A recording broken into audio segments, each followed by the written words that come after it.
estamos conversando com o professor Bruno Pessutti e também com o professor Daniel. Professor Bruno, engenheiro mecânico, com experiência em sustentabilidade, com sólida atuação na administração pública e política. Como autor de várias leis, destacou-se pela criação do bilhete único e pela legislação sobre polos gastronômicos. Atuou como relator da CPI do transporte coletivo e atualmente é presidente da Comissão de Constituição e Justiça da Câmara. Além disso, é vice-líder do prefeito Greca e já ocupou o cargo de chefe de gabinete do vice-prefeito Eduardo Pimentel. Professor, seja bem-vindo. Temos aí várias dúvidas aí a respeito de uma perspectiva aí de desenvolvimento para a cidade de Curitiba, algumas coisas que nos preocupam. A instituição aqui, nós temos até um campus no centro de Curitiba, então é do nosso interesse entender e perceber o que nós temos aí para aguardar a respeito aí, principalmente da população do centro de Curitiba. Eu que agradeço a oportunidade, mais uma vez, a gente poder debater, discutir os assuntos que são importantes da cidade de Curitiba. Obviamente que os assuntos do interesse nacional também são importantes, mas nesse momento nós precisamos nos debruçar sobre as questões inerentes à região onde a gente vive. O país é importante, o estado é importante, mas é nas cidades que a gente dorme todos os dias e é por isso que nós precisamos ir trabalhar forte e firmemente para resolver todos os problemas que são relacionados às cidades, e as grandes cidades não são diferentes. Curitiba, como uma delas, tem muitos problemas que precisam ser resolvidos. A gente convive aqui, professor, a gente percebe assim que Curitiba ela oscila, né? Ela tem ali um potencial, um centro maravilhoso, prédios históricos, mas a gente percebe que essa oscilação de perspectiva de desenvolvimento, ela acaba deixando a gente em certa dúvida, né? Porque a população de Curitiba, por exemplo, a população carente, a gente vê cada vez mais pessoas ali ocupando esse espaço, as marquises. Isso tem consequências com o comércio, consequências com o turismo. Qual é a perspectiva de trazer ali uma condição mais estável, até para que a gente possa pensar em curtir o centro de Curitiba, como existem grandes... Disseram que o centro de Curitiba morreu. Morreu, acabou. É verdade? Ele está definhando, vamos dizer assim, professor. O centro de Curitiba, ele sempre foi muito pujante, um espaço de convívio urbano, um espaço da democracia do Brasil. Aqui no centro de Curitiba foi o movimento das diretas já em 1984. Então, um lugar muito importante para toda a cidade de Curitiba que precisa ser revitalizado e resgatado. Uma das propostas que a gente tem colocado na cidade é através do plano diretor, que é a lei que organiza a ocupação. Depois do plano diretor vem a lei de zoneamento, os planos de tráfego, de segurança, de uma maneira geral, mas o plano diretor é a lei base da organização de uma cidade. Claro que a lei orgânica é a constituição da cidade, mas o plano diretor é a lei que define a forma como será ocupado a cidade como um todo. E o que nós estamos propondo para a cidade, da mesma forma como Curitiba já resgatou diversos bairros, como no passado, em 93, criação do Bairro Novo, depois Tatuquara, Campo de Santana, agora recentemente o Bairro Novo da Caximba, nós estamos propondo a criação do Bairro Novo do Centro. O que é o Bairro Novo do Centro? O Bairro Novo do Centro é a oportunidade de fazer com que as pessoas voltem a morar no centro da cidade. Ao longo dos últimos anos, principalmente após a pandemia, houve um notório esvaziamento da região central, muitas vezes motivado pela redução da oferta de empregos, mas também pela condição e cada vez mais a ocupação irregular da cidade. Digo isso pela quantidade de moradores de rua. Acho que rua não é moradia de ninguém. Não. Nós precisamos combater os discursos e as ideologias que tratam a opção da pessoa de morar na rua como uma opção válida. Nós somos seres humanos, nós temos que dormir sobre o teto, em cima de uma cama, e isso deve acontecer na cidade de Curitiba e em todo o mundo. Claro que isso não é um problema só de Curitiba, mas aqui em Curitiba nós não vamos aceitar que isso continue e se perpetua para ficar, por exemplo, como a Cracolândia que existe na cidade de São Paulo ou outros lugares. E tendo então a opção do Bairro Novo do Centro, é justamente isso, ofertar às pessoas que desejam morar na cidade de Curitiba ou que aqui moram ou que infelizmente acabam sendo empurradas para a região metropolitana, e absolutamente nada contra a região metropolitana, mas lá elas encontram condições financeiras mais favoráveis para bem morar, para morar com qualidade, mas ofertar aqui, seja nos casarões, seja nos edifícios que estão subutilizados, a oportunidade de moradia, ou através do aluguel social, ou através de novas implantações e até mesmo de retrofit. O retrofit é a restauração, uma reforma, vamos dizer, bem ampla dentro de uma edificação, permitindo que pessoas morem naquele local, mas também considera a oportunidade de novas implantações. Às vezes as pessoas não entendem, mas você tem um casarão bonito, que está tombado, mas está lá abandonado, sendo ocupado ou desocupado, que vira um problema social, ou fonte de zoonoses, Sim. ou moradia irregular para pessoas. Sim. A ideia, então, é que dentro desses espaços possa ser criado um amplo projeto de ocupação urbana, com edificação, com verticalização de edificações, que elas sejam todas elas muito discutidas, com arquitetura, para manter a preservação do aspecto visual do nosso centro, que é muito bonito, mas permitindo que milhares e milhares de moradias sejam refeitas aqui na cidade, buscando moradores e dessa forma ocupar o centro. Mesmo aqui a 15, à noite, passou das 7 horas da noite, ela morre. Então, incentivar que restaurantes instalem lojas, fiquem abertas até mais tarde, já existe uma lei que permite isso, quem sabe até mesmo fazer uma cobertura em algum trecho da 15, uma cobertura orgânica, bonita, que dê um aspecto parecido com o que foi a 24 Horas há 30 anos atrás. Seria a nova 24 horas, nova 24 horas, talvez não 24 horas por dia, Sim. porque as pessoas estão morando, mas que funcione com certo respeito ao ruído, até umas 10 horas da noite, permitindo então que as famílias curitibanas voltem a ocupar o centro, venham fazer suas compras e dessa forma revivam o centro. É impressionante a quantidade de lojas que estão à disposição para aluguel, e isso tudo deixa de movimentar a economia. Qual que é a proposta, além disso, do bairro novo do centro, né? Além de trazer moradia, mas como trazer as moradias?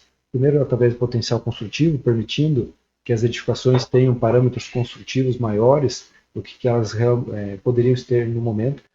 E isso depende da Câmara, no caso, depende com da Câmara projetos também. executivos, Isso, né? Claro. O executivo junto com a Câmara trabalhando em parceria. O que é os coeficientes de construção? Geralmente, você está numa zona residencial 1, 2 ou 3, a 1, você tem 1.000 metros quadrados, você pode construir 1.000 metros quadrados. Na 2, 2.000 metros quadrados. Na 3, 3.000 metros quadrados. Você multiplica pela quantidade de metros quadrados que você tem no seu terreno. Numa zona como essa, a gente poderia ter mais que 5, por exemplo, 6 até, 6.000 metros quadrados sendo construídos num terreno de 1.000 metros quadrados. Ao conceder esse tipo de benefício, você proporciona mais quantidade de edificações. Ao eliminar, por exemplo, a obrigatoriedade de garagens, você consegue ser mais eficiente na construção de moradia. Tem um apartamento, eu lembro, atrás eu vi um anúncio, não fica aqui no centro, mas muito próximo, no alto da 15, um apartamento de 24 metros quadrados com uma vaga de garagem. Para o apartamento tinha 24 metros de garagem, de área útil, perdão. E para o carro era 35 metros de área de circulação e mais 12 metros de garagem. Uma vaga de garagem é 12 metros quadrados, que é metade já da própria casa da pessoa. Então, não que eu seja contra o carro, muito pelo contrário, mas às vezes, uma moradia aqui no centro sem a garagem, você inclusive induz a pessoa a utilizar o transporte coletivo, caminhar a pé, isso com mais pessoas caminhando a pé, movimento o poder público a recuperar e cuidar das calçadas, cuidar da iluminação pública. A parte de bicicleta também. A parte da bicicleta, Sim. a ciclomobilidade, as bicicletas compartilhadas, Sim. não só bicicletas, outros modais, como já surgiram, pode ser que volte novamente, os patinetes. Então, até mesmo veículos autônomos, porque não? Estamos falando de um plano diretor que é revisado a cada 10 anos. A última vez, em 2015, nós não prevíamos uma pandemia, prevíamos uma ocupação sempre pujante no centro, e essa ocupação ela migrou com o teletrabalho para regiões onde as residências às vezes têm um quintal, são um pouco maiores, porque as pessoas passam mais tempo nas suas residências. Então é um projeto que está embrionário, mas que eu acredito que é um dos fatores que pode reduzir o problema da ocupação irregular do centro da cidade. Um outro grande problema é o tratamento terapêutico e psicológico dessas pessoas. Sim. E a gente aqui, através da universidade, já esteve junto Sim. na Fundação de Ação Sim. Social, levando uma excelente alternativa que é o Hub. Tentamos, né? Onde as pessoas que estão, de certa forma, acessando os serviços que a prefeitura oferta, sejam alimentação, até mesmo ou assistência social, o abrigo, para que eles possam ser, assim, não obrigados, né? Porque obrigado é uma palavra complexa dentro do nosso... Mas convencidos, talvez, convencidos a fazer uma análise psicológica, psiquiátrica, para que eles possam ter o devido tratamento. Como eu repito, rua não é moradia de ninguém. Não deveria, né? Não deveria ser. Você tem na verdade, um problema complexo, pelo que eu entendo, né? Você tem a questão de resolver o problema dos moradores de rua, também não é só uma questão de oferta de oportunidade de trabalho, né? Porque a gente tem ali até dados de que boa parte dessas pessoas são de classe média, até envolvimento com drogas, então drogas é um problema. A questão de você poder aproveitar o espaço do centro se esbarra com a questão da possibilidade de abrir alguns tipos de comércio, a questão própria da cobertura vai esbarrar até com leis municipais na possibilidade de permitir esse tipo de estrutura. O que dá para a gente perceber que tem vários entraves nesse processo, né, Bruno? Diferente de alguns exemplos que a gente tem, por exemplo, Melbourne, né, que você tem uma cidade que tem museu, café, áreas cobertas, né? Aqui você tem vários projetos, como o patinete já fez parte da nossa realidade, agora não faz mais parte. A questão do incentivo ao transporte usando a bicicleta, a gente não tem onde parar a bicicleta no centro de Curitiba, né? Também tem a questão de risco, né? Sim. Tudo isso vai entrando num pacote de gestão, né? E de perspectiva daquilo que é prioridade. Né? Exatamente. Temos que trabalhar sempre em conjunto com a universidade, que a universidade tem as ideias mais criativas para poder trazer aquilo que é novidade no mundo. Isso é um problema, muitas vezes, da gestão pública, que ela se cerca dos seus conhecimentos antigos ou ultrapassados e não busca novidades. Por exemplo, em 2016, nós tentamos implantar aqui no município os parklets, as vagas vivas, e esbarramos, muitas vezes, em contratos que não permitiam a publicidade externa a não ser de uma única empresa. Então isso impossibilitou a cidade de inovar, de avançar na melhor ocupação urbana. Quando a gente vê a bicicleta como um modal sustentável, a gente está recém saído de uma crise climática de fumaça muito pesada, que reduziu a qualidade do ar, a gente vê a bicicleta como um modal interessante e ágil. Muitas vezes a gente esquece de dizer da agilidade da bicicleta, como Sim. ela às vezes é mais rápida do que o próprio transporte coletivo, que o próprio veículo particular. Isso tudo é um permanente debate, o plano diretor é fundamental nisso. Por isso que nós precisamos sempre ter pessoas capacitadas, comprometidas, pessoas que entendam como que funciona uma cidade ou de que forma uma legislação pode impactar na melhoria da ocupação urbana. Esse é um ponto que eu acho que você se sobressai, né? Apesar de ser nosso professor, evidentemente, né? Mas você tem essa questão de fazer parte tanto da parte legislativa, né, com a Câmara, mas também no Executivo você tem ações, né? Teve ações no Executivo. Então acho que isso é uma coisa interessante, até para colocar, porque realmente é uma situação diferenciada, né? Às vezes a gente vê muita gente prometendo coisas, mas não entende até como o Executivo funciona ou como o Legislativo funciona. Né? Então eu queria que você falasse um pouquinho dessa mistura, vamos dizer assim, desses dois papéis. Como é que é isso? Como é que funciona? Bom, tecnicamente a gente sempre fala que os dois poderes são independentes e harmônicos entre si. A própria Constituição prevê isso. Mas essa harmonia, muitas vezes, ela desaparece quando você trata só de temas ideológicos. Eu repito aquilo da importância de você cuidar da cidade. É importante a gente debater aquilo que a cidade precisa, o que é solução para a cidade. O debate ideológico, muitas vezes, ele foge da alçada municipal. Né? A gente até brinca, né? Que tem limite é município. Tem muita coisa na política que não tem limite, mas município tem limite. Então a gente precisa atuar dentro desse limite. E esse diálogo é uma coisa importante entre o poder público executivo e o poder público legislativo. Porque o legislativo é o que entende principalmente as dores da população. Então nós, lá dentro da Câmara, nós somos espelhos, microcosmos de toda a sociedade. Se você analisar, é um reflexo do ambiente aqui fora. Muitas vezes é crítico, as pessoas criticam, mas as pessoas estão lá porque alguém escolheu.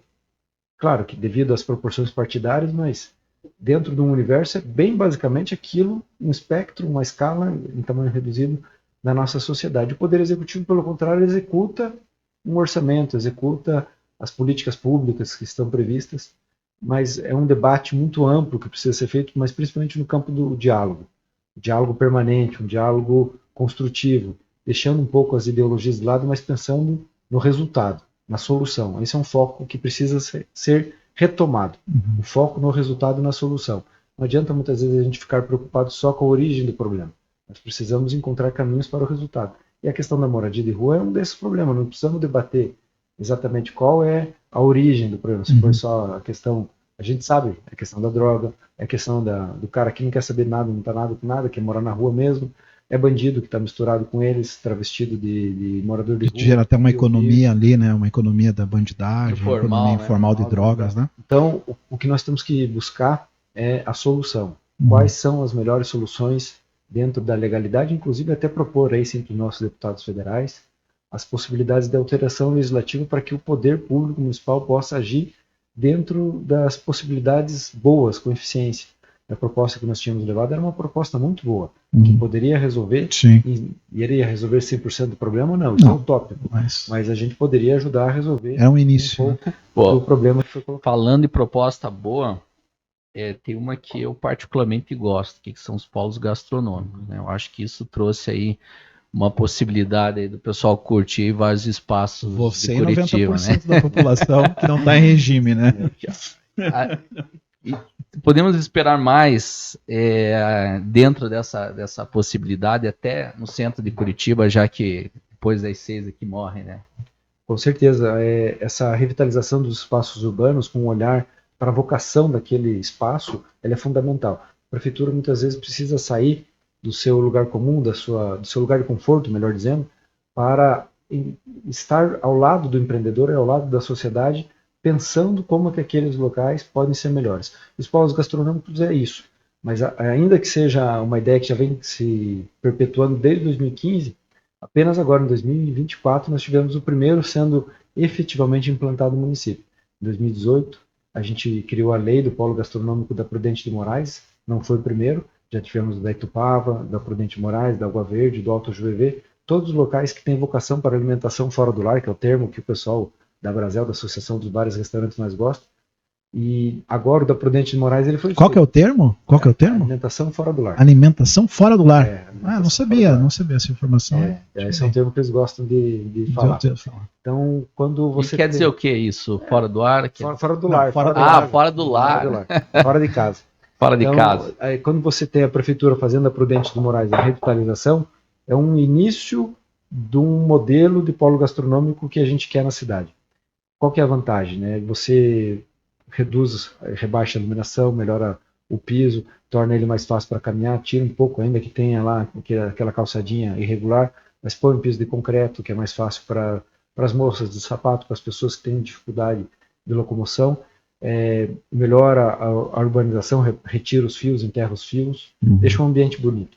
Mas para o futuro, o que a gente quer? Que a própria prefeitura, junto com os proprietários daqueles terrenos ou os comerciantes que lá atuam, possam sentar junto e escolher até mesmo temas específicos. Não tema, esse é um tema country, esse tema da Amazônia, não. Temas urbanísticos diferentes, temas neoclássicos, temas mais apropriados, para que combine com aquela região. E o centro também. O centro, com essa ideia da gente, por exemplo, discutir uma possibilidade de cobertura, e essa é uma ideia que surgiu no debate no Sinduscom, da Rua da Saúde, lá em Porto Alegre, a Rua da Saúde, onde fica a Santa Casa. Foi feita uma cobertura por uma empresa curitibana, ou daqui da região metropolitana. Uma obra de Curitiba mesmo, a empresa? Curitiba foi fazer lá. Era o cara, mas é na divisa aqui, né?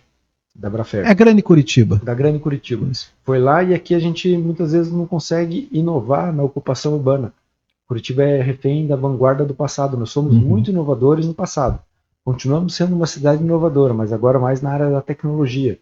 A maior inovação urbana que nós fizemos recentemente, do ponto de vista urbanístico, são as hortas urbanas, que não é uma grande novidade do ponto de vista da ocupação do bom espaço, da boa ocupação do espaço público, e o bairro Novo da Caximba, que esse sim vai ser um modelo, mas pensando na questão urbanística do centro da cidade, nós estamos parados no tempo. Nós não pensamos em novas soluções urbanas para fazer a revitalização, assim como foi em 72, quando o calçadão foi criado. Isso foi uma inovação magnífica. Sim. Então nós precisamos ser criativos e ser proativos para poder revitalizar o nosso centro. Isso rendeu uma imagem perpétua para Curitiba, né? Se você for pesquisar Curitiba, urbanização, vitalização de centros, Curitiba vai aparecer. Mas quem mora aqui percebe, né, que esse boom deu uma esfriada, né? Que a gente perdeu um pouco essa velocidade de inovar. Falando em termos de inteligência, né, a gente tem também, Curitiba é considerada uma cidade inteligente, né, traz o evento de Smart City, né? Mais inteligente, Smart City. Mas também tem muito a desenvolver dentro dessa área, né, Bruno? Com certeza, a gente tem uma capacidade de inovação muito grande. O que precisamos é sempre ampliar o diálogo com a academia, com a sociedade de uma maneira geral. Nós precisamos, eu repito, abrir mão um pouco da nossa vanguarda de inovação para tentar pensar coisas novas. Quando a gente vê a área de inovação, Curitiba é muito inovadora nesse aspecto tecnológico, recentemente. Temos o Pinhão, Vale do Pinhão, que é a referência nacional em empreendedorismo, mas ainda, às vezes, na questão jurídica de criar leis de incentivo para atrair mais empresas, nós não conseguimos avançar muito. Então, em alguns pontos, a gente perde para outras cidades que não têm o nosso potencial, como Florianópolis, que é uma cidade bonita, mas não se compara a Curitiba. Sim. Da mesma forma com outras cidades. Qual seria um exemplo assim que você daria aqui? Tem lá e aqui a gente ainda está... A questão da tributação mesmo. Tributação. Hoje, na era da tecnologia, professor Daniel, nós temos as empresas que estão dentro do computador. Uhum. E ao tributar mais dentro de Curitiba, essa empresa simplesmente fecha seu computador aqui e abre em Pinhais ou em Florianópolis, abre em outro município, não Curitiba, e Curitiba perde a arrecadação. O que nós temos a oferecer? Nós somos uma cidade muito bonita, muito organizada, as pessoas querem morar aqui, mas também temos que buscar mecanismos do ponto de vista tributário para fazer com que as empresas fiquem. Uma das soluções que nós estamos propondo, Curitiba já tem um projeto Tecnopark, que se uma empresa é inovadora, ela aplica ao projeto para reduzir de 5% para 2%, o ISS mostrando que a redução do imposto vai ser aplicada em uma inovação, seja um serviço inovador ou a criação, desenvolvimento de um produto inovador. E Curitiba é famosa, tem 3 unicórnios aqui, o Ebanks, a própria Ademicon, que deixou de ser apenas uma empresa de consórcio, virou uma empresa de tecnologia, e também a Madeira. São 3 exemplos. Madeira é curitibana mesmo. A Ebanks é aqui no Itália, né? No edifício Itália. Né? São empresas inovadoras que em algum momento tiveram o apoio do município. Mas existem outras tantas empresas inovadoras que também precisam do benefício e elas precisam comprovar que são inovadoras. Recentemente nós estávamos trabalhando para trazer indústrias para Curitiba. A indústria é importante, que exista indústria, não apenas a tecnologia digital, mas a transformação que a indústria faz ajuda a reter bastante imposto, bastante recursos no município. Isso faz com que a cidade tenha um orçamento bom, melhora a saúde, melhora a educação. E a empresa muitas vezes tem dificuldade de comprovar que o processo dela é inovador. O que nós estamos querendo propor é que ela se habilite como a inovação num processo contínuo.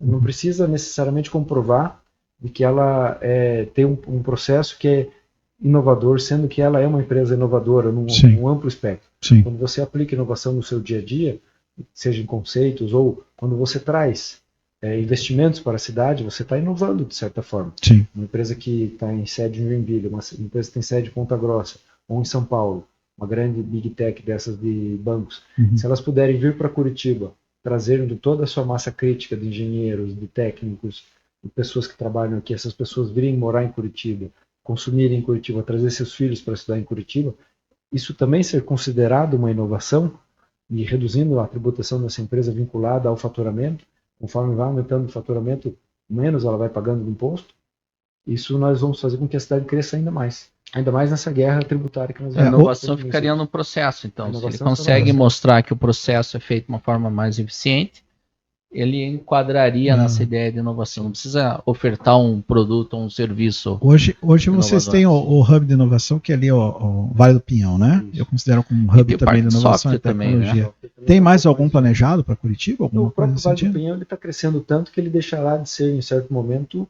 uma marca da prefeitura, passará a ser uma organização da própria cidade, do próprio ecossistema da inovação. Entendi. As próprias empresas vão gerir como se fosse e a prefeitura, um sistema de 3 hélices, 4 hélices, ambos juntos vão movimentar o sistema de inovação. Deixará de ser apenas um movimento indutor da prefeitura. O que isso beneficia? Traz mais recursos de fora, traz mais possibilidade de investimento.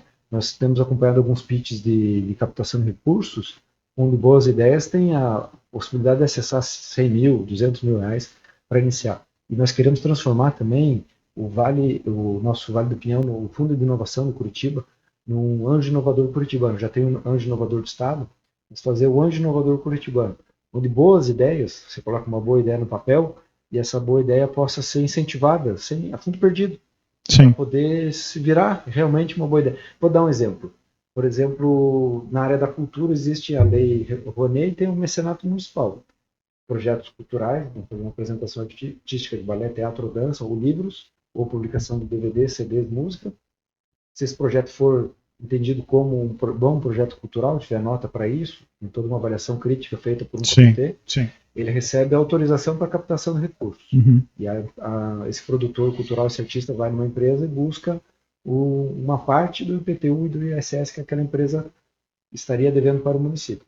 Da mesma forma, no esporte acontece isso. Por exemplo, clubes aqui na cidade de Curitiba, como o Atlético Paranaense, o Coxa, que tem um alto IPTU, o Curitibano, o Graciosa, mas onde eles comprovem que incentivam o esporte, eles conseguem abater um percentual do seu IPTU através do benefício do esporte. O que é interessante, porque a pessoa praticando esporte deixa de ocupar, melhora a sua saúde, deixa de ocupar espaços na saúde. Então, por que não na inovação, através do Fundo da Inovação, você ter a possibilidade das próprias empresas contratarem inovação curitibana?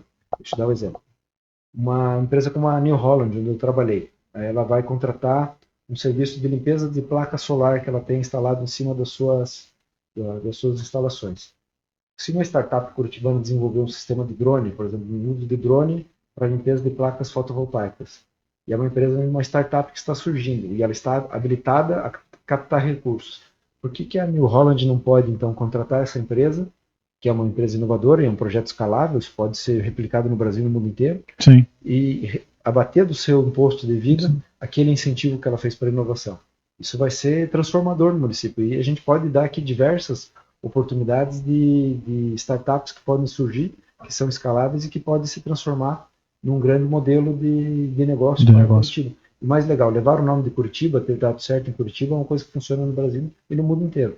Então, é uma das coisas que estamos propondo também aqui na cidade, transformar o nosso fundo de inovação num elemento inovador mesmo, que ajude a inovação a acontecer, não apenas no papel, mas que ela efetivamente aconteça. Uma startup, às vezes, vai surgir, ela não tem um caminho para saber onde que ela pode ficar, onde que ela pode abrir o seu computador, onde que ela pode fazer o ambiente de negócio, e às vezes a própria prefeitura pode ser um sócio, entre aspas, um indutor. Eu pago o teu aluguel, eu te dou toda a estrutura necessária para você só se preocupar em fazer a sua empresa crescer. Esse fundo já existe, né? Já existe, mas ele está sem recurso. Está sem recurso? Está sem recurso.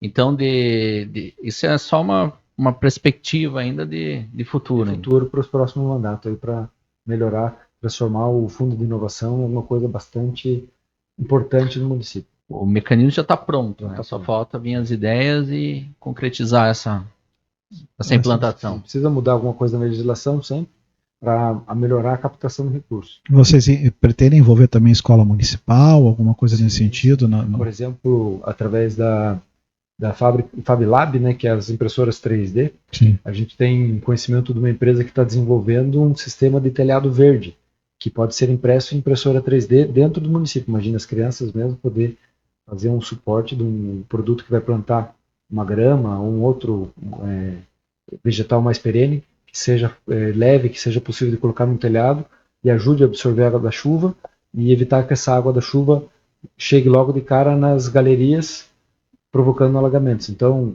se a gente contabilizar aí metros cúbicos e telhados que nós temos na cidade, podendo receber não só a redução da temperatura provocada, mas a absorção dessa água, é um modelo de uma startup curitibana que pode estar dentro das escolas. As próprias crianças podem fazer isso. E não só isso, né? Envolver as crianças no sentido de conhecimento de tecnologia, ensinar elas a programar, ensinar elas a robótica, ensinar elas... Profissões do futuro. Profissões do futuro. O telhado verde até está mencionado no plano diretor, né? Tem um mecanismo de incentivo para você implantar, mas tem inúmeros benefícios. Né? Nós tivemos um caso, inclusive, na universidade, né? Que foi daquela pessoa que fez uma prótese, né? Ela desenhou e fez a prótese com a nossa impressora 3D e conseguiu fazer a prótese de mão. Que legal. Foi um caso, inclusive, que saiu aí. Para quem não acredita, né, nessa possibilidade aí. E ele fez para ele bem mesmo. Interessante, ele fez para ele mesmo. Fez pra ele exatamente. Mesmo. Maravilha. Então temos um amplo espectro de possibilidades de trabalhar. Uma coisa que o Eduardo Pimentel diz bastante e a gente adota é a gente não gosta daquela frase que se o poder público não atrapalhar já está ajudando. Muito pelo contrário, nós temos que ser indutor. Tem que ser indutor. Não pode se contentar e não atrapalhar, nós temos que ser indutor. Temos que incentivar as pessoas a se sentirem confortáveis para ter a liberdade de empreender, surgir novas ideias. Imagine quantas boas ideias poderiam ter surgido que a burocracia, uma questão de um alvará, não permitiu que ela crescesse. É verdade. Então, a dificuldade, muitas vezes, está no princípio, no começo. A gente sabe que os primeiros passos são, às vezes, os mais difíceis. E a gente precisa, como poder público, poder executivo não atrapalhar e o poder legislativo criar ambientes, legislações que sejam aceitáveis e inovadoras e indutoras, acima de tudo, para que a cidade avance e Curitiba continue sendo isso que é, a cidade mais inovadora do Brasil, uma das mais inteligentes do Brasil. E o conceito da cidade inteligente, às vezes as pessoas criticam, não entendem, porque tem muitas coisas para fazer na cidade. Mas os projetos que foram colocados pela cidade foram, comparado com os outros que foram colocados naquele momento, os melhores. E é basicamente o projeto das hortas urbanas, que tem pouco de inovação, mas tem muito de inteligente. Plantar na terra não é inovador, a gente vem fazendo isso há milênios, né? Sim. Mas transformar áreas degradadas em horta urbana de alimento orgânico, que não só faça alimentação ou segurança alimentar, mas principalmente saúde mental para as pessoas que estão trabalhando. Se a gente olhar nas hortas comunitárias, são pessoas idosas, e é um desafio para o futuro. Nossas cidades estão sendo cada vez... A cidade de Curitiba já é uma cidade que tem bastante idoso, e cada vez será mais. E também o bairro Novo da Caximba, que substituiu, né, vai substituir, ainda está em processo. Uma zona extremamente degradada, sem condição, insalubre, num bairro novo, com moradia de aluguel social, que não é a posse, né? A posse, quando a pessoa tem, ela vende, então é um círculo que acaba não se resolvendo. Então, 20 anos de aluguel social para a mulher, que geralmente cuida da família mulher, com energia fotovoltaica, creche, armazém da família, escola, esporte, lazer, tudo no mesmo ambiente. Então, isso é uma grande inovação que foi feita pela E até a horta, mencionando na horta, você tem ali a comunidade trabalhando numa determinada região que dificilmente vai ser ocupada por uma ocupação regular, né? Sim, sim. Você tem ali uma melhora da utilização daquele espaço. E já que falou de horta e área verde, me disseram que no verão os curitibanos não vão poder mais ir nos parques. Por quê? Por causa do borrachudo. É verdade? Como é que vai ser? Nós estamos trabalhando para eliminar esse mosquito danado, essa mosquinha, né? Que é uma mosquinha, mas é um mosquito. É um mosquito. Ele incomoda muito a gente. Curitiba perdeu a capacidade de combater essa praga, porque nós temos um meio ambiente quase limpo, não é 100% limpo. Isso eu ouvi dizer, ele não é nem sujo nem limpo, daí que se propaga melhor, né? Porque os rios estão poluídos suficientemente para não ter mais sapo, para não ter mais lambari e para não ter mais libélula. Você reparou que não tem mais libélula em Curitiba? Não, realmente eu não vejo mais. Vagalume. Em vagalume também não existe mais. E não temos nenhuma nascente 100%... Não, nascente, isso que é o legal da nascente do rio, que eu sempre falo. Já recupera. Não, em Curitiba, região... Tem o Rio Belém, por exemplo, nasce aqui em Curitiba. Sim. A nascente é 100%? 100% limpa. A nascente dos rios é limpa. Eu sempre falo, os rios são as artérias do tecido urbano. Se as artérias do tecido urbano estão poluídas, a cidade está poluída. Claro. E a grande vantagem do rio é justamente essa. Na nascente, ele continua brotando água limpa todo dia. É impressionante. Mas eu ouvi Basta a gente não sujar. A gente suja no caminho. Se a gente não sujar, ele vai continuar tendo água limpa. O que a gente faz é sujar no caminho. A gente não se organizou como sociedade ainda para dar o cuidado para o rio. Diz que a fêmea desse borrachudo consegue depositar de 200 a 600 ovos cada vez, é isso? Como combater isso? Primeiro tem o biolarvicida. O tratamento de choque é o biolarvicida chamado Bacillus thuringiensis. Ele destrói o sistema digestivo da larva, fazendo com que ela não consiga se alimentar e morre. É um biodefensivo utilizado na agricultura. Por que tem que ser o biolarvicida e não o inseticida para matar o mosquito, né? Ou a mosca, o inseto, melhor dizendo. Porque o inseticida ele mata tudo. Mata a borboleta, não é seletivo, né? Mata não a abelha, abelha, seletivo, mata abelha. Tudo. Não dá, né? Então a gente pode ter outros problemas decorrentes da aplicação do inseticida. Mas o tratamento de choque eventualmente funciona. Aí o biolarvicida ele atua não só contra a larva do mosquito da dengue, mas também contra o borrachudo. Então, o tratamento de choque precisa ser feito. Nós investimos R$150 mil em emenda para a aplicação. E queremos, inclusive, usar tecnologia. porque a forma como é aplicado o biolarvicida é muito arcaica ainda, é com Pulverizador? Não, é com um regador. Regador. Regador, né? Então o volume é absurdo. E nos braços de rio, né? É braços de rio, né? Rio, então tem que picar a mata para entrar muitas vezes. Então não é eficiente a aplicação, por mais esforço que a gente faça, não é suficiente. A sugestão é que se use drones agrícolas, porque o drone você pode vir por cima em qualquer hora do dia, fazer a aplicação recorrente, envolve menos pessoas, claro, talvez o investimento seja maior, mas ao envolver menos pessoas também você reduz custos, né? Não, e as áreas são às vezes inacessíveis, né? É muito difícil de chegar aí. E daí o cuidado ambiental também, né? Sim. A gente precisa repovoar os rios, tratar isso com o devido cuidado, inclusive tem uma lei de minha autoria aqui no município que prevê a divulgação da análise da qualidade da água dos rios. Isso para mim deveria ser um ativo político. Daí faz o monitoramento, isso, acompanha e divulga. Deveria ter online dia a dia, ou mês a mês, ano a ano. Como se fosse a balneabilidade das praias, vai ter lá o monitoramento dos rios. Nós como sociedade precisamos pensar nisso, porque a água é qualidade de vida, né? Curitiba hoje se vangloria de ter o Passaúna de um lado e em futuro a reserva hídrica do futuro está sendo criada ali no Iguaçu, nas Cavas do Iguaçu, uma cidade única no mundo com tanta disponibilidade de água de qualidade, sendo cercada por água e mata nativa, né? Nós precisamos cuidar do meio ambiente, deixar com que ele fique mais organizado. Se a gente reparar, alguns animais voltaram a ocupar o espaço urbano. Jacu, verdade. Papagaio amarelo, canário, a gente vê andando no dia a dia. Marinho, né? Mas os rios eles não estão sendo tratados da forma como deveria. Claro que não é culpa só da prefeitura, também é um pouco da ação da Sanepar e falta fiscalização em relação a despejos irregulares. Mas é um trabalho permanente que deve ser cada vez mais fortalecido. E daí combater o borrachudo. Porque o borrachudo ele pode ser inofensivo para algumas pessoas, mas para quem causa alergia e para quem quer fazer uma atividade ao ar livre, ele incomoda. E faz com que as pessoas não façam. E assim, o que eu vejo, né? Eu fui esses dias ali no Parque Baricuí e realmente é a praia do Curitibano, né? Estava lotado. E muitas pessoas não ficavam, isso nesse período agora, que não é o período mais forte do borrachudo em si, não ficavam por causa dos borrachudos mesmo. Não é uma picada, é uma nuvem. É uma picada dolorida, né? Fica aqui a marca, aqui, ele fica bem no meio do dedinho. Ele escolhe o local. Claro que o repelente ajuda, mas não resolve. Não resolve totalmente, não resolve. E eu já levei meu filho, por exemplo, no médico, no Pequeno Príncipe, achando que era uma picada de aranha-marrom. Ele desenvolveu uma alergia, era uma picada de borrachudo. Então, é inibidor da atividade ao ar livre. A cidade é tão bonita que um mosquito, um inseto não deveria ser o nosso maior inimigo. Não. Então, o maior inimigo para fazer atividades e viver na cidade é o nosso sedentarismo, a nossa preguiça, às vezes. E a gente não tem, a gente quer viver na cidade. E ó que tem um monte de parque, né? Tem. E vamos fazer mais uns aí, né? Mais uns, Vai ser mais um ali no Abranches, ali vai ficar bonito. Falando de saúde, vamos falar um pouco da doença celíaca, Bruno. Eu sei que agora uma divulgação grande desse problema, até uma oferta de alimentos aí livre de glúten. O que a prefeitura pensa em fazer, em estruturar? Até tem as creches, tem as escolas municipais a respeito desse problema.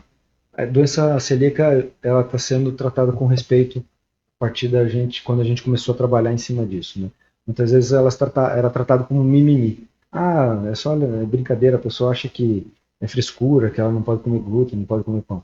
Isso é uma das maiores inverdades. Carência de ferro, câncer no intestino, gera um monte de problema. Ela é uma doença muitas vezes silenciosa, em alguns casos não silenciosa, e a pessoa sofre mais ainda. Tem casos de pessoas que quase morreram, minha estagiária mesmo. Ela, ao descobrir que tinha doença celíaca, ela estava quase morrendo. Ela estava com uma desnutrição severa, ela não sabia. Então a gente trata com todo o cuidado e todo o respeito que os celíacos merecem. A doença não é mimimi. Para cada 1% da população que é celíaco, a família dessas pessoas 100% importa, né? Então é fundamental que a gente trabalhe cada vez mais sobre o tema. O que é mais importante falar? Basta a pessoa não se contaminar, que ela tem uma vida normal. Então não é um diagnóstico de doença, é um diagnóstico de vida. A pessoa, ao ter o diagnóstico, ela tem a oportunidade de ter uma vida com qualidade. E qual que é o nosso papel enquanto legislador, enquanto poder público? É criar condições para que ela tenha uma vida normal. Primeiro, combatendo o preconceito que existe. De certa forma, precisa ser combatido com informação, explicando. Por mais que às vezes o alimento não tenha glúten, você tem que tomar cuidado para não fazer a contaminação cruzada. Que, por exemplo, cortou um pão, que tem glúten e usou a mesma faca para cortar um pão sem glúten, você está contaminando o ambiente ou contaminando a comida. E a gente precisa continuar avançando. O que nós fizemos já aqui em Curitiba em relação a isso? Criamos Curitiba como a capital da doença celíaca, do celíaco do Brasil, dando a eles a oportunidade e importância para que eles se sintam pertencentes à nossa sociedade.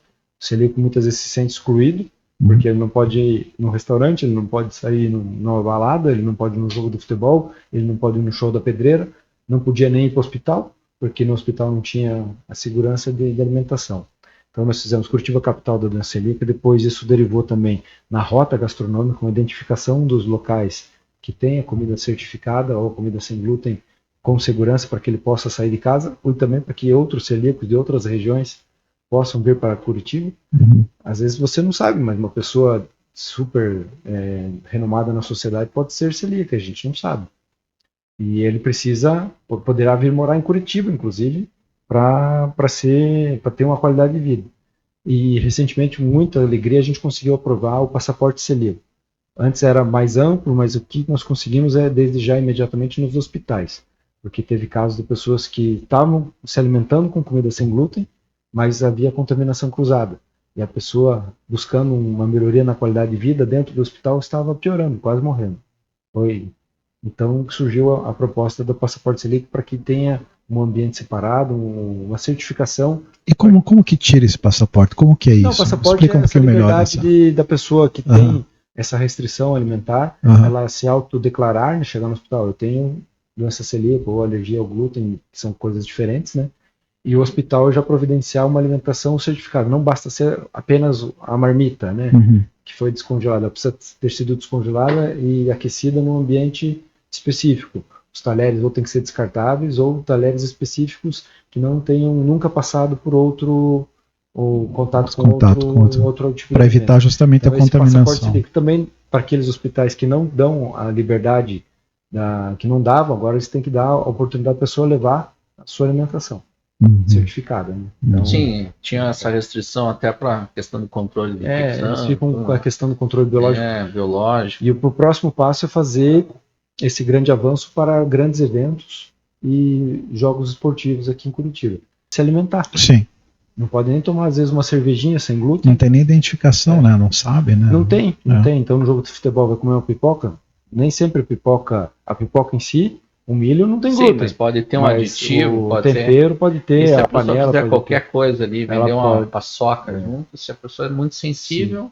Em alguns casos, a própria colheitadeira que colhe o trigo, a cevada, não pode ser utilizada para colher o milho e o arroz, em alguns casos de contaminação, porque a contaminação chega a ser tão pequena, mas o resultado disso ele é muito grande e problemático ao longo do tempo, gera câncer, gera doenças autoimunes, outros problemas decorrentes da doença celíaca. E para todo mundo, viu, professor Daniel? Anemia. Todo mundo que tiver a oportunidade de comer uma comida sem glúten, só faz bem para ela. Sim. Porque o glúten, mesmo para a pessoa que não tem a doença, em alguns ela é contaminante. Eu já cheguei à conclusão de que ele contamina todas as pessoas. Algumas desenvolvem, outras não desenvolvem a doença. Mas ele, quanto menos, inflamatório, ele é inflamatório, exatamente. Então, se a gente puder incentivar as pessoas a se alimentar com segurança sem glúten, é bom para todo mundo. Por isso o incentivo, né, das pessoas terem uma alimentação cada vez mais segura. E nosso papel é induzir as pessoas a conhecer esses locais, deixá-los abertos e fazer com que Curitiba receba mais gente. É legal porque a gente vê gente vindo morar em Curitiba, porque aqui já é uma referência em relação à doença celíaca. E nós precisamos avançar mais. Por exemplo, conversava com o dono do restaurante esses dias sobre a importância dele ter dentro do seu estabelecimento um micro-ondas e uma geladeira. Livre, né? Livre de contaminação. Um micro-ondas e uma geladeira. É isso, basicamente. Ele vai comprar de um fornecedor sem glúten, certificado, e aquele micro-ondas não vai poder ser utilizado para nada. Mas, se chegar um celíaco naquele restaurante, ele oferta. Eu tenho isso para você. E a pessoa que é celíaca vai se sentir incluída e vai frequentar aquele espaço. Porque muitas vezes ele quer sair com o namorado, com a namorada ou com o familiar, e não tem lugares onde ele possa se sentir incluído. Mas isso é uma etapa de conscientização no futuro. E é bom a gente trabalhar com a conscientização muito mais do que na punição. Sim. Nós precisamos criar mecanismos de conscientização para que o próprio empreendimento entenda que aquilo é importante para incluir as pessoas. Alguns anos atrás a gente nem pensava em fazer calçadas acessíveis. Sim. Hoje, a gente não consegue pensar como a gente não evoluiu a ponto de fazer calçadas ruins do jeito que a gente tem. Porque a gente quer dar acessibilidade. Em algum momento do dia a gente é pedestre. A gente andou no carrinho de roda quando era criança, quem sabe quando tiver 90 anos, 100 anos, precise novamente. Sim. Então a cidade precisa estar apta para fazer a inclusão de todos. Claro que é difícil conseguir todos, mas o máximo possível. E é isso que nós queremos fazer também com a doença celíaca.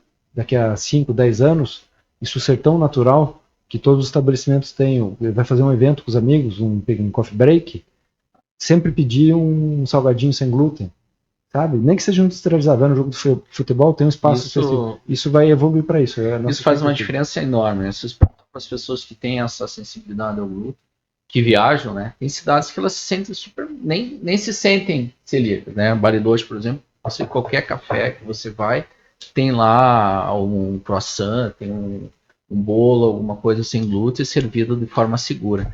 Então, é fácil quando você tem essa disponibilidade, a pessoa não se sente com esse problema. Né? E ela vai querer viajar direto para lá. Vai querer viajar direto para lá. Que ela vai viajar. E esse é o foco de Curitiba, ter esse acolhimento a ponto da pessoa se sentir bem, a ponto até de esquecer que... Um celíaco lá de Fortaleza, quero viajar no Natal, quero curtir uma coisa diferente. Vem para Curitiba. E outro desafio também é a melhoria do diagnóstico, porque a gente está falando de pessoas que têm boas condições de renda. Mas e aquela criança que mora na favela que nem sabe? Tem algum projeto para as escolas fazer testagem em escola, alguma coisa assim? O diagnóstico é muito complexo, envolve biópsia, eu até lancei esse desafio para a área de biomedicina, para que a gente possa criar mecanismos através do Tecnoparque, da inovação, criar mecanismos para a gente poder ter triagens. Não que você vá anular a necessidade da biópsia, vai precisar, mas que a gente consiga atingir o maior número de pessoas que têm algumas questões que possam ser indícios de doença celíaca e encaminhar por exame. Como vamos fazer isso? Não sei, pode ser fita de testagem na saliva, igual, por exemplo, o teste de coronavírus, que é a saliva, ou secreções, algum exame de sangue. Isso poderia entrar no projeto de inovação que a gente estava comentando há pouco tempo. Foi notícias atrás, uma biomédica desenvolveu um sistema de testagem que consegue identificar 18 tipos de câncer diferentes. Então, é possível, eu vi, claro que é uma inovação que não está ainda à disposição, porque ele carece de muita burocracia ainda. Sim. Eu fiz um teste num sistema que você coloca a mão e por optometria, por ótica, ele consegue fazer uma análise de sangue. Eu estou com um reloginho aqui que mede meu batimento, minha saturação. É um negócio mais evoluído, que consegue fazer parâmetros sanguíneos, creatinina, glicose, colesterol, sem tirar uma gota de sangue. Então é possível que a tecnologia avance para outros fatores e diagnosticar outras doenças. Sim. O teste do pezinho é uma delas também, mas são mecanismos que a gente precisa induzir no município. Daí voltamos desde o começo, naquele ambiente inovador, um ambiente de negócio e oportunidade para poder criar soluções para as pessoas que aqui moram. Sim, com certeza. A parte do transporte coletivo de Curitiba hoje, o que você entende que está de bom, que tem que melhorar? Qual é a situação hoje do transporte coletivo de Curitiba? O transporte coletivo de Curitiba sempre foi referência no Brasil, mas a gente, eu repito isso, perdeu a capacidade de inovar, porque ficou preso a um passado inovador, quando lançamos lá primeiro em 72 o Expresso, que é o primeiro BRT do mundo, e hoje copiado em mais de 200 cidades, quando lançou o Ligeirinho, um embarque elevado, um embarque nível, em 92 também, outra grande evolução que fez com que Curitiba ficasse renomada. Mas a gente precisa ser criativo novamente e poder resgatar. Esse momento agora é um pouco complexo, nesse momento atual, porque nós estamos no fim de um contrato. Sim. O contrato se encerra agora em 2025 e não vai ser renovado. E como a gente está no fim do contrato, começam a aparecer problemas do ponto de vista operacional. Por exemplo, ônibus estão ficando velhos e está faltando ônibus também, porque eles estão quebrando. Isso a cidade não consegue comprar novos ônibus, porque se for dentro do contrato pedir para as empresas comprarem, eles têm que ser amortizados até o fim do contrato. Então, se o contrato termina daqui a 6 meses, Um ônibus que demoraria 10 anos para ser amortizado, ele tem que ser amortizado em 6 meses. Isso impactaria diretamente na tarifa. Isso é uma questão muito técnica que a gente está falando. Então, o custo seria muito maior, no caso, até para o consumidor final. Sim, por causa que o contrato prevê isso. O contrato é um contrato que o pessoal gosta de falar leonino, a gente foi relator da CPI do transporte e esse dispositivo está lá inserido. É difícil para as pessoas entenderem, mas é isso. Se você tem que cumprir o contrato, senão ele vai na justiça, ele apresenta para o juiz o contrato e a prefeitura vai ser obrigada a pagar aquela dívida que contratou. Então, esse momento não é dos mais favoráveis para o transporte coletivo de Curitiba. Mas a gente tem uma grande oportunidade no ano que vem, que é a nova licitação do transporte. Já foi contratado o BNDES para fazer a modelagem desse contrato. Nós fizemos uma comissão especial do transporte ali na Câmara, que tinha o nome também de Tarifa Zero, mas eu fui o relator dessa comissão. Isso que eu ia perguntar, você foi relator de uma comissão, né, dessa questão.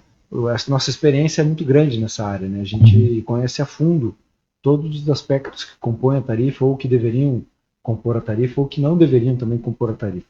E a nossa sugestão, acredito que será acatada pelo município, numa segregação do contrato. Você separar hoje que é tudo um contrato único, não só a contratação da frota, a operação dessa frota através dos motoristas e cobradores, e o abastecimento dessa frota através do diesel, em 3 contratos segregados, em 3 operadores diferentes. A alocação da frota, do mesmo modo que acontece com as empresas de avião, que não compram os seus aviões, alugam o avião.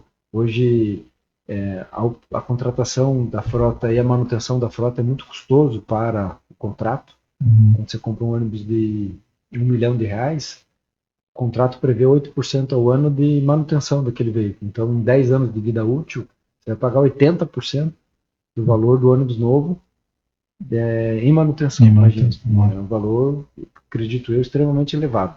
Você não vai gastar R$800 mil para arrumar cada ônibus de R$1 milhão que tem no município. Sim. Então, isso está previsto no contrato. E a partir do momento que você faz um contrato de locação, aí os parâmetros mudam. Inclusive, a manutenção fica por responsabilidade da própria empresa locadora. E a migração do modal de diesel para elétrico vai fazer com que exista uma redução no longo prazo da tarifa também no combustível. Hoje, 20% do que paga-se na tarifa é diesel.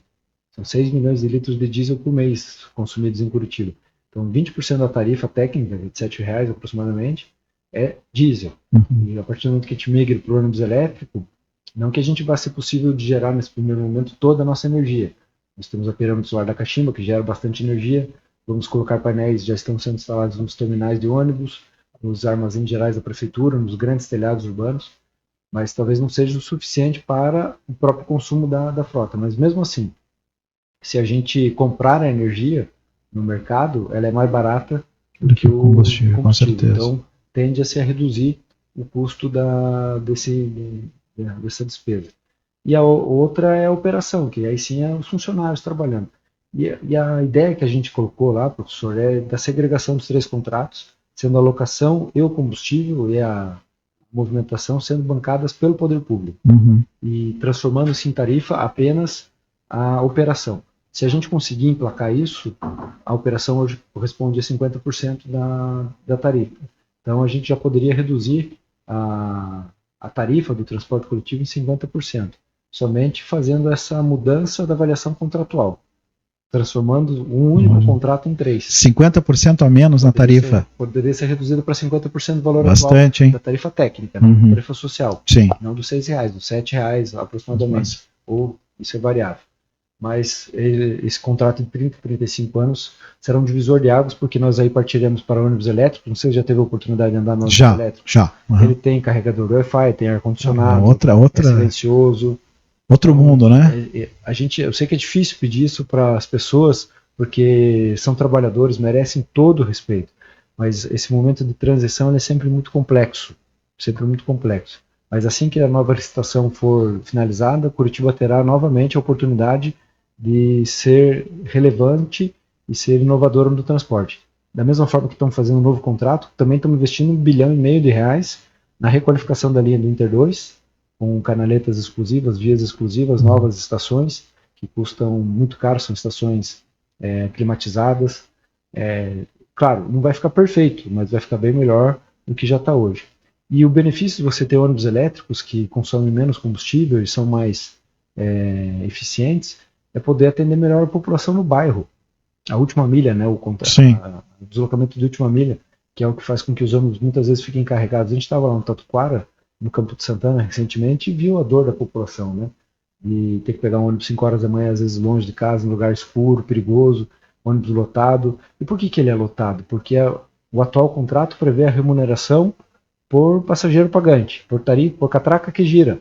Só que todo o custo do empresário, todo o custo do ônibus é o pneu girando. Então é muito mais justo você transformar a remuneração daquele que oferta o serviço para aquilo que custa. Que é o quilômetro, que é o no quilômetro caso. rodado. Sim. A partir do momento que você coloque a remuneração por quilômetro rodado, as próprias empresas operadoras, nesse atual contrato, no futuro contrato, elas terão interesse em colocar mais ônibus à disposição.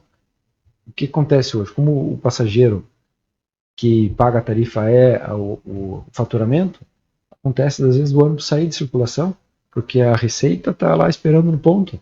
Não é o pneu girando que é a receita dele, é o passageiro. Então, para ele, às vezes, tirar o ônibus de circulação, aumentar o tempo de intervalo entre as linhas, lotar mais o ônibus, é melhor para ele. É melhor para ele, porque ele tem um custo menor de combustível, menos quilômetros que ele está percorrendo, pela mesma quantidade de passageiros que não flutuou. Claro que nós tivemos outros aspectos que reduziram a quantidade de passageiros pagantes nos últimos anos, que foi a Uber e foi a pandemia, né? As pessoas migraram. Mas a gente precisa criar mecanismos para atrair os usuários. Eu estou com uma proposta, eu sou autor da lei do bilhete único que permite a integração fora do terminal, antigamente. É meio que a revolução industrial, já estamos em 2025, pensando muitas vezes como 1900, que a pessoa só vai para o trabalho e volta, que ela só usa 2 passagens por dia. Mas a gente no dia a dia se locomove de várias formas, vários lugares. Então o bilhete único, esse conceito de bilhete temporal, precisa ser efetivamente introduzido no município, até debate entre os prefeitos da cidade. E isso só acontece porque tem uma lei minha que autoriza a cidade a criar a tarifa temporal e a sazonal, que é a domingueira. Então, mais baixa fora do horário de pico. Já tem algumas linhas, mas a domingueira é um extrato da tarifa sazonal. E agora eu estou propondo a criação da tarifa social familiar. É um valor fixo por mês por família. Então a família paga ou recebe vale transporte do patrão, e o pai, a mãe é o troncal, é o centro, e cria-se cartões adicionais vinculados àquela conta master. E ele pode distribuir no caso. Dentro de casa, todo mundo que mora naquela casa tem o direito de utilizar o ônibus de forma ilimitada. Tem uma questão social muito importante nisso. Sim. Porque uma família de baixa renda, que precisa pagar R$6 para ir ou R$6 para voltar, às vezes não tem limite a deslocamento dela, ou aqueles R$12 faz uma diferença enorme no dia a dia, no orçamento. E outro caso que a gente acaba conversando sobre isso e tendo acesso à informação: famílias de pessoas com deficiência. O caso de uma menina que é autista que tem o seu cartão de isento. A mãe pode usar o cartão isento junto, quando está junto com a filha, para levar ela na escola. Mas para voltar da escola ela já não pode, porque a filha ficou na escola. É um contrassenso. Aí ela tem um gasto ali. E se a filha está em crise na escola, ela voltou, novo, e aí se ela precisa atender a filha ou filho, daí só se estiver acompanhando, senão tem que pagar. Ela vai ter que pagar a passagem. Então, quando a gente tem uma tarifa como essa, que permite o livre uso do transporte estabelecido, na saúde a gente não tem liberdade, não pode usar 1 vez por dia, 2 vezes por dia, a gente usa quantas vezes for necessário. Sim. Por que o transporte, que é uma questão essencial tanto quanto a saúde, talvez as pessoas não entendam, mas na Constituição já está previsto, assim como a segurança também. Segurança a gente não pode usar a polícia 1 vez por dia se a gente for assaltado. Se a gente for assaltado 2 vezes, não deveria, mas ele pode acionar a polícia 2 vezes, sim. 3 vezes. Pode acionar quantas vezes for necessário. Sim. Não, eu vi um crime ali, só posso acionar a polícia 1 vez.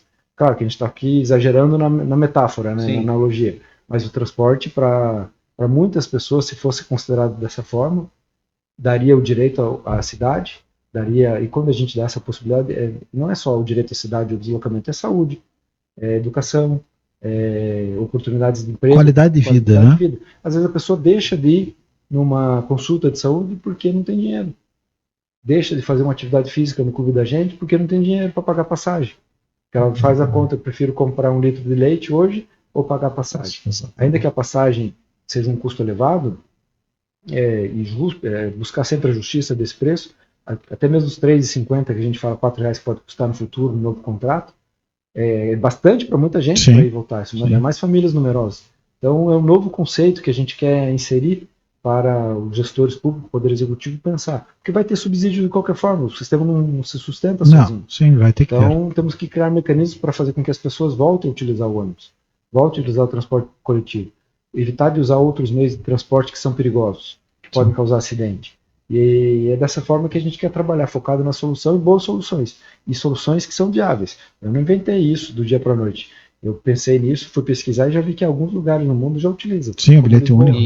Sim, vários lugares. Por ano que vem. Já está tramitando na Câmara, tem parecer favorável, mas a implantação efetiva, ela demora alguns anos. O bilhete único já é uma lei de 2019, da tarifa temporal. Mas e a segregação das contas? Essa é para o ano que vem, para o novo contrato. Entendi. Tá. E também a mudança por quilômetro rodado e não por passageiro. Isso deverá estar no próximo contrato. Nós vamos e essas outras formas de bilhete, como bilhete tarifa família, domingueira, também entra junto nessa? Existe uma lei que abarca todo o sistema de transporte coletivo de Curitiba, o contrato vem depois. Porque entrando tudo isso, você vai ter, obviamente, uma redução de custo de transporte, resolver o problema de pico, né? A gente tem questão de esperar o pessoal... E também a questão de entrada da matriz híbrida com eletricidade. E a possibilidade de você também ter uma maior oferta de transporte em outros horários. Curitiba tem tentado tirar as pessoas do pico do ônibus, quando criou o cartão Curitiba Mais. Custa R$180 por mês. Para quem usa muito ônibus, é uma grande vantagem. R$180 por mês, se a gente usar 2 vezes por dia, nos 22 dias úteis, já paga bem mais que o 180, vai pagar 240 aproximadamente, um pouco mais até. Então, se você pagar R$180 por mês no cartão Curitiba Mais, você tem direito a usar o ônibus de forma ilimitada, porém fora do horário de pico. Isso aí não funciona, porque é uma intervenção direta do Estado na vida da pessoa. Exatamente. Se a pessoa sai do trabalho horário, não pode usar o cartão. Ela não consegue alterar o horário de trabalho dela, porque determina outras coisas. É o patrão, é outras coisas que organiza. Eu sempre dou o exemplo da tarifa social familiar do bilhete único com, talvez muitas pessoas tenham, outras nem tanto, que é o Netflix. O Netflix tem um sistema de assinatura. Antigamente, em uma locadora, a gente alugava 10 filmes e pagava pelos 10 filmes. Daí maratonava, assistia os 10, mas pagava R$6, R$5 por cada filme. Por fita, né? Por fita. E não podia esquecer. Tem isso. E qual que foi a evolução? Por que as pessoas continuam assistindo filme, podcast... séries, etc., que ela paga o valor fixo por mês e a contribuição contínua de recorrência é o que determina, ele contribui por mês. Se ele ficar só assistindo Galinha Pintadinha ou se assistir todo o conteúdo, o valor é o mesmo. É o mesmo. Então, no sistema de transporte tem que ser isso, inclusive o conceito do Vale Transporte. A pessoa que recebe o Vale Transporte, ela tem o direito de utilizar de forma ilimitada o transporte naquele mês. Não é um crédito que ela recebe num banco, um dinheiro que ela vai acumulando. É relacionado ao mês de trabalho. É difícil falar isso, as pessoas agora que estão me ouvindo devem estar meio pensando torto, mas o conceito do Vale Transporte é relacionado ao mês, a ideia mensal, a recorrência mensal, que é o emprego mensal, a recorrência mensal, o salário mensal. Você não recebe uma vez por ano, você recebe por mês, tirando aqueles que são horistas, né, que tem Então o conceito do transporte tem que ser essa situação mensal, a recorrência mensal.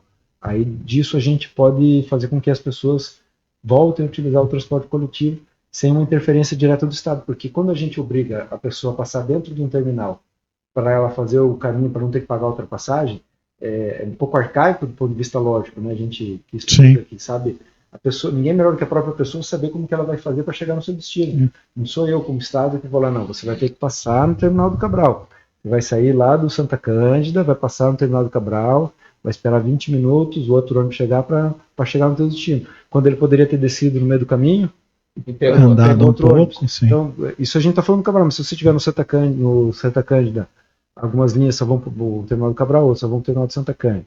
Ou lá no Tatuquara, que é essa linha que eu estava falando. Tatuquara, a linha vai para o terminal do Pinheirinho, mas às vezes ele está dentro do Tatuquara e quer ir para a Rua da Cidadania do Tatuquara. E não tem um ônibus que liga ele com a Rua da Cidadania do Tatuquara, que vai ter o restaurante popular, vai ter outras, armazém família, vai ter várias coisas ali. Então ele não quer ir até o Pinheirinho, ele quer ir até o Tatuquara, ele está ali do lado, mas aí ele não consegue fazer essa integração. Então o conceito hoje, cada prédio que a gente entra tem um reconhecimento facial. Sim. São 1.500 ônibus em Curitiba. É inadmissível a gente pensar que a gente não consegue colocar 1.500 validadores com reconhecimento facial para que as pessoas possam ter a liberdade de utilizar o transporte. Não estou dizendo tarifa zero, que elas vão ter liberdade para usar. Ela está pagando, alguém está pagando. para a família do cadastro único, um valor mais baixo, mas para quem tem condição, quem tem vale transporte, pagou o mês inteiro, tem a possibilidade de usar o transporte. Então, são ideias como essa que a gente quer continuar trabalhando e implementando. Não é fácil. Não, imagina. Que é uma quebra de paradigma muito forte. E o tal do metrô de Curitiba? O metrô é mais uma questão financeira do que técnica. Porque se a gente conseguir financiamento federal, e dinheiro existe no governo federal no Brasil para fazer isso, o que aconteceu? Hoje a gente, não é uma crítica, porque eu gosto das emendas, mas é uma crítica ao tamanho do valor das emendas. São 53 bilhões de reais que estão à disposição da emenda parlamentar. Se a gente pudesse pegar um pedaço desses 50 bilhões de reais e fazer aplicação em infraestrutura no Brasil, em grandes projetos estruturantes, nós poderíamos ajudar a desenvolver o Brasil. Acontece que quando vai para a emenda, ela fica muito reduzida, esfarela esse dinheiro em pequenas obras, muitas vezes sem fiscalização devida nos milhares e milhares de municípios que nós temos. O metrô só se sustenta se tiver um subsídio pesado do governo federal. Porque se a gente fizer um investimento de 5 bilhões, 10 bilhões que deve custar hoje para fazer um metrô, esse dinheiro vai ter que sair de algum ponto, de algum lugar. Se for de um banco de fomento, no mínimo vai custar 10% ao ano.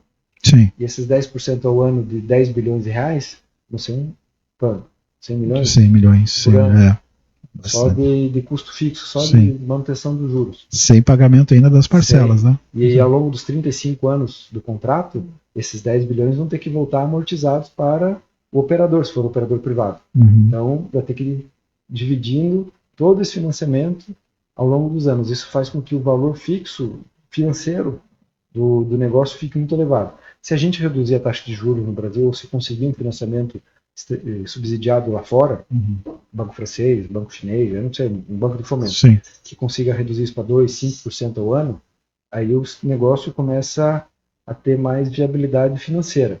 O problema não é técnico, o problema é mais financeiro do que técnico. Então, essa questão que colocam que Curitiba é uma bacia, que não pode e tal, isso seria superado no caso. Supera. Deixa o projeto um pouco mais caro. Fica mais caro, mas a engenharia supera isso. Fica um projeto mais caro. Não uma rede toda para atender Curitiba, mas os pontos aqui. No centro da cidade, fazer ele subterrâneo, dentro da rocha, 50 metros de profundidade, porque não sofre ático a flora, e baixo, 2, 3 metros, mas a 50 metros de profundidade você tem rocha. Então, o Tatuzão, e até resolve o problema de faz, drenagem ali pode no centro ajudar, de Curitiba. pode ajudar, você pode fazer uma galeria paralela, ajudaria a resolver o problema de drenagem. Mas é uma questão mais financeira do que efetivamente uma solução técnica. Porque para cavar um buraco abaixo do Canal da Mancha, fizeram, custou caro. Sim.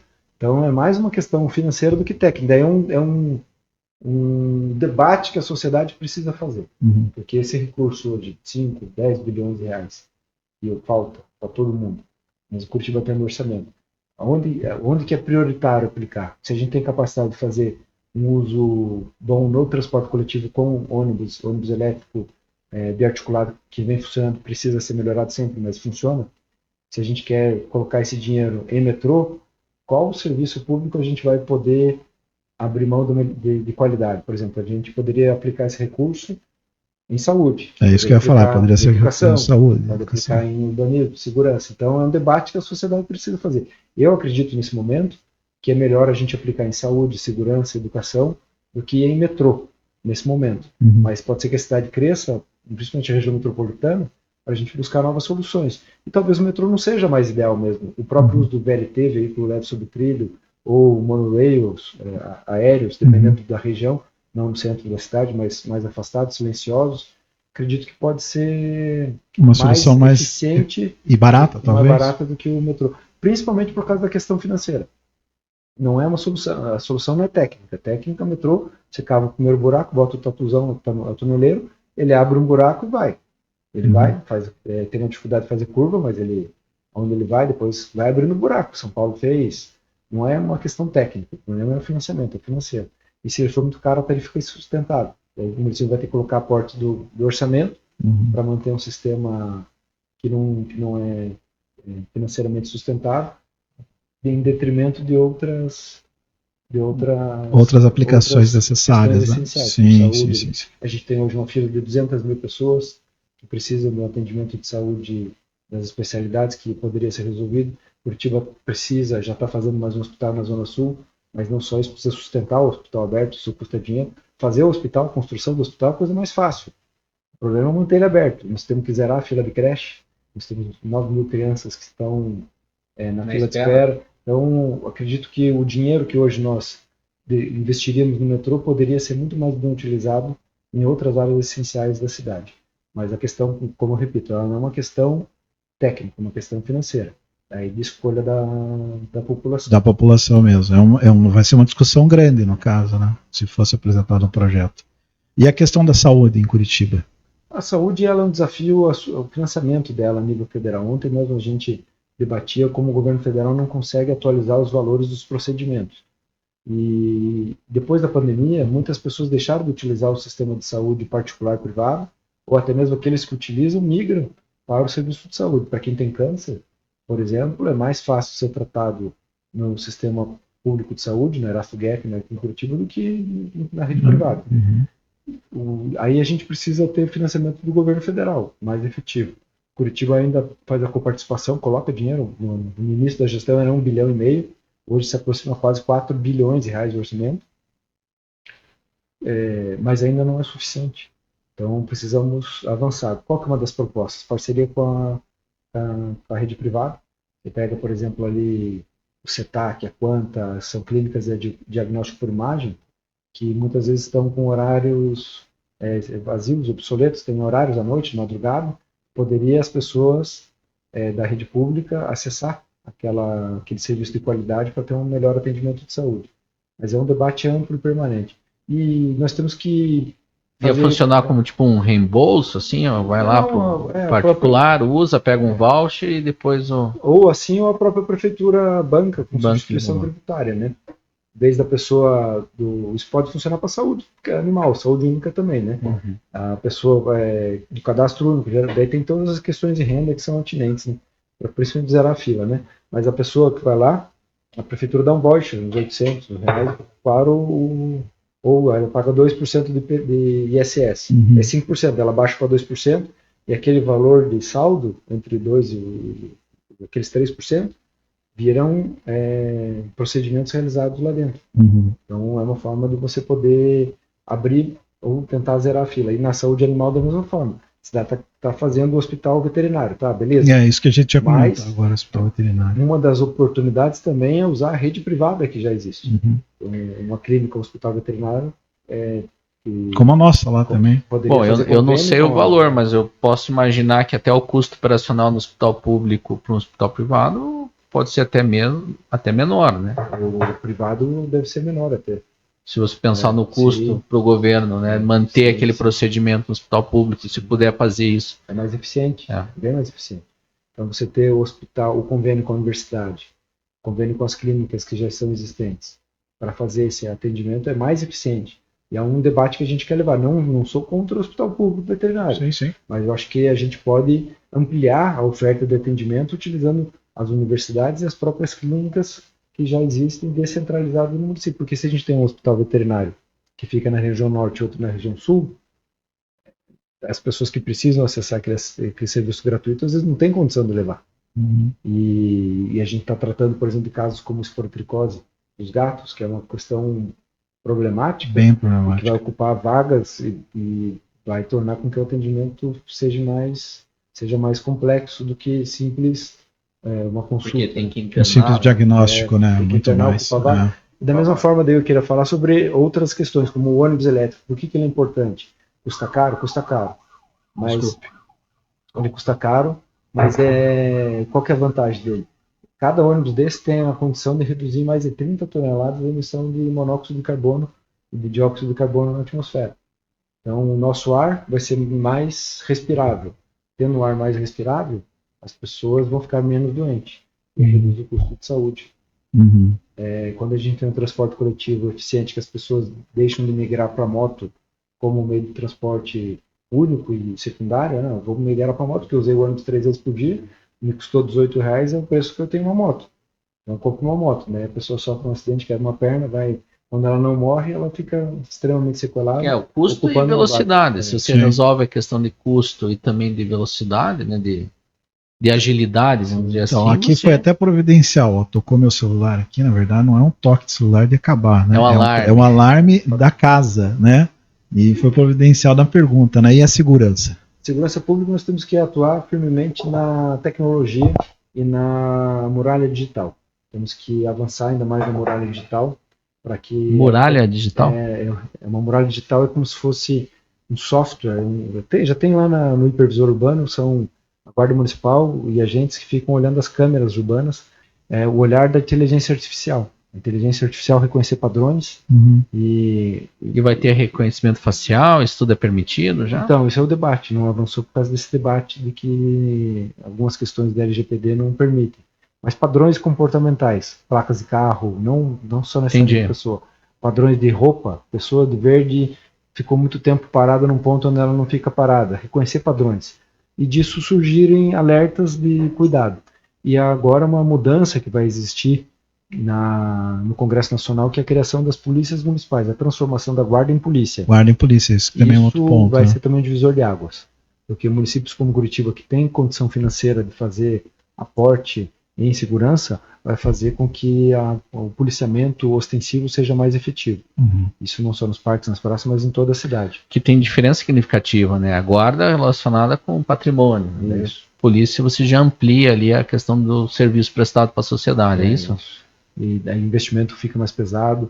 É muito comum isso nos Estados Unidos. Quem acompanha, vê nos filmes, as polícias municipais nos Estados Unidos são aquelas presentes que... Xerifes, né? Xerifes que dão segurança mesmo. Que cuida.